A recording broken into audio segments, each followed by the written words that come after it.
আসসালামু আলাইকুম এভরিওয়ান, কেমন আছেন সবাই? আশা করি সবাই ভালো আছেন। আমিও ভালো আছি আলহামদুলিল্লাহ। আমি অ্যাডভোকেট তাসমিমা আক্তার জ্যোতি, জজকোর্ট, ঢাকা। আজকে আপনাদের সাথে যেটা নিয়ে কথা বলবো সেটা হচ্ছে গিয়ে যৌতুকের মামলা থাকা অবস্থায় কেউ কি দেশের বাইরে যেতে পারবেন কিনা।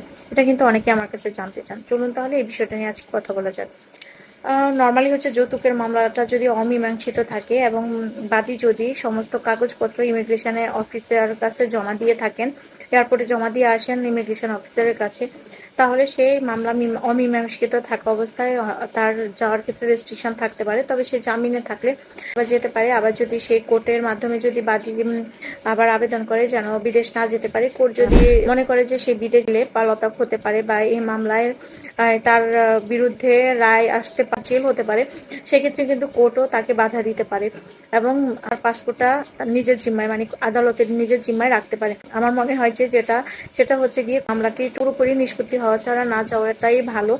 এই ক্ষেত্রে কিন্তু বাদীরও ভূমিকা থাকতে হবে। বাদী চাইলে কিন্তু ইমিগ্রেশন অফিসের কাছে কাগজপত্র জমা দিয়ে বাধা সৃষ্টি করতে পারে।